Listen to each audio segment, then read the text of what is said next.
Hello students, welcome to my channel. আবারও তোমাদের সামনে উপস্থিত হয়েছি আমি স্বপন কুমার বিশ্বাস। আশা করছি তোমরা ভালো আছো। অঙ্কের মডেল নিয়ে তোমরা ভিডিও দেখছো, প্রথম থেকে শেষ পর্যন্ত অবশ্যই তোমরা দেখে যাও।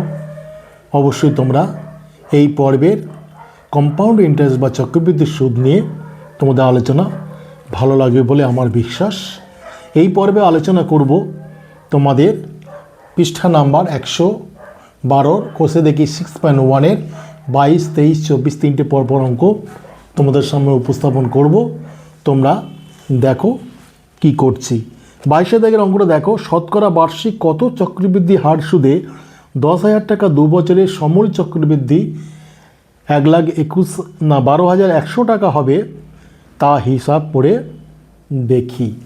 তোমাদের আসল একটা সূত্র তোমাদের জানতে হবে, যে সেটা হচ্ছে সমূল চক্রবৃদ্ধি সমান সমান P into 1 plus R by 100 to the power n, যেখানে পি সমান সমান আসো, আর সমান সমান সুদের হার, এন সমান সমান সময়। তোমাদের এইটা জানতে হবে এবং লিখে দিতে হবে। আমি সেটা লিখছি না, তবে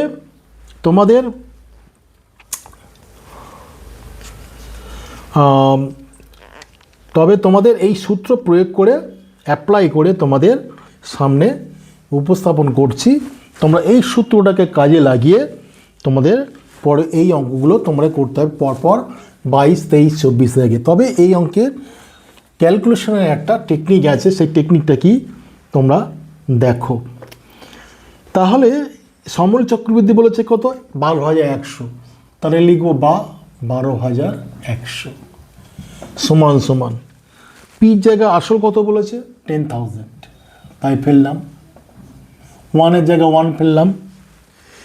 রেট কত চক্রবৃদ্ধি হার সুদে বলেছে, কত চক্রবৃদ্ধি তার রেটটা রাখবো, ডিভাইডেড বাই 100 যেন রাখছি।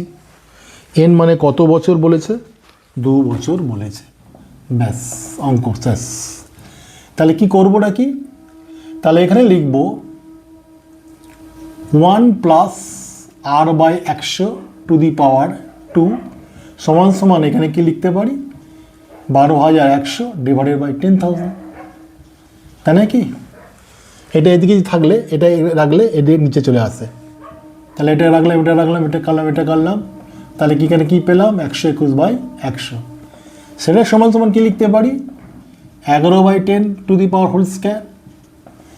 11/10 হোল স্কয়ার, তাই নাকি? 11 করে 121, 10 10 হচ্ছে 100।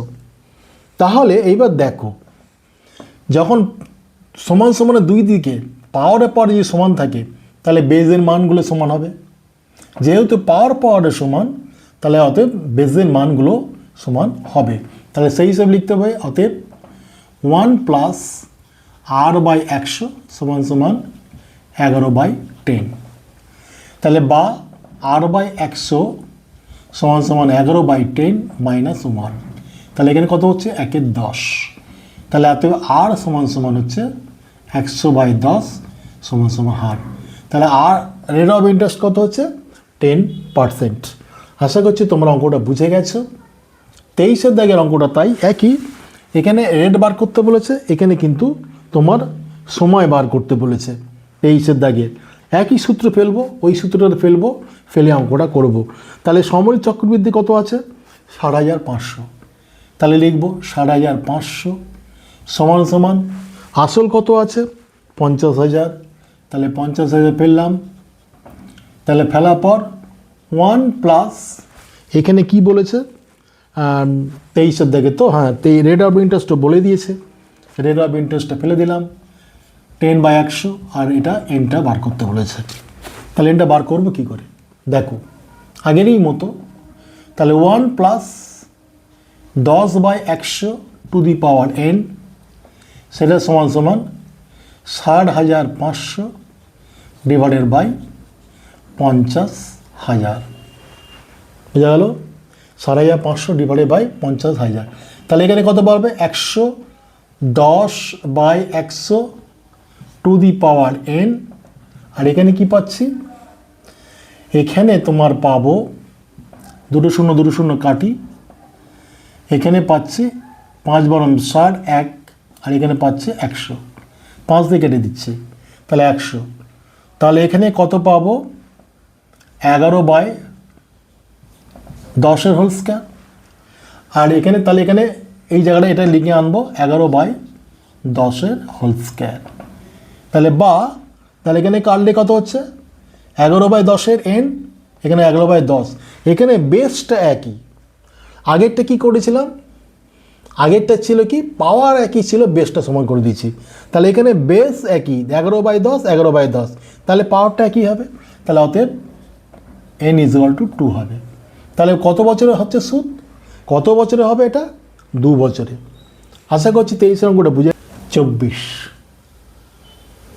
24 অঙ্কটা, বার্ষিক 10% চক্রবৃদ্ধি হার সুদে কত বছরে 3 লাখ টাকা সমূল চক্রবৃদ্ধি 3,99,300 টাকা হবে তা হিসাব করে। একই অঙ্ক, একদম 23-এর মতো অঙ্ক, শুধু ফিগারটা আলাদা।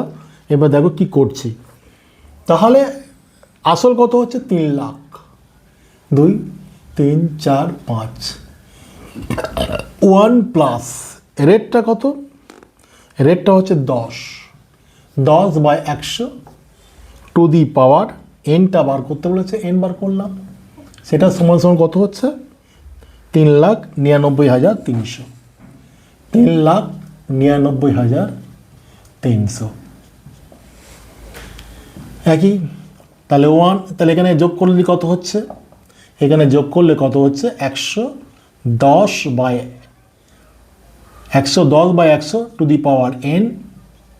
আর এখানে কত হচ্ছে? 3,99,300 ডিভাইডেড বাই 3 লাখ। ঠিক আছে? 3 লাখ, 3টে 5টা শূন্য। তাহলে এখানে দুটো শূন্য, এখানে দুটো শূন্য কাটলো, এখানে দুটো শূন্য কাটলো। এখানে কি থাকলো? 3 13 39, 3 3 9, 3 1 3। তাহলে এখানে কত হচ্ছে? 1 3টে শূন্য। তাহলে এখানে কেটে যাচ্ছে। তাহলে 11/10 টু দি পাওয়ার n। তাহলে বেসটাকে একই করতে হবে। দেখো এখানে বেস, তাহলে এখানে দেখো 11 যদি 3 বার গুণ করি, তাহলে 11 যদি 3 বার গুণ করি, দেখো এখানে 11 হচ্ছে। তাহলে 11 করে 121, আর এখানে কত হচ্ছে? 11 করে 11 কত? 22 23, 11 13। তাহলে এখানে কত হচ্ছে? 11, আর এখানে 10, তার হোল কিউব হচ্ছে। কিউব পড়লে কিন্তু এই জায়গাটা আসছে। তাহলে এখানে লিখবো 11/10 হোল কিউব। তাহলে দেখো বেস একই, তাহলে n এর মান সমান হবে। তাহলে n = 3 বছরে। তাহলে 3 বছরে এখানে এটা হচ্ছে। আগেরটা ছিল 2 বছরে, এটা ছিল 3 বছরে। আশা করছি এই সংক্রান্ত অঙ্ক তো পরে সূত্রগুলো প্রয়োগ করছো, কিন্তু ক্যালকুলেশনের টেকনিক আছে, সেই টেকনিকটাকে তোমরা কীভাবে কী করলাম আশা করছি বুঝে গেছো। আজ এই পর্যন্ত। যদি তোমাদের ভিডিও ভালো লাগে অবশ্যই তোমরা চ্যানেলটাকে সাবস্ক্রাইব করে দাও, এবং প্রয়োজনীয় কমেন্টস থাকলে অবশ্যই কমেন্ট সেকশনে কমেন্টস করো। আশা করছি তোমরা ভালো আছো, আগামী দিন তোমাদের ভালো কাটুক, এই বলে এই ভিডিওটা এখানে শেষ করছি।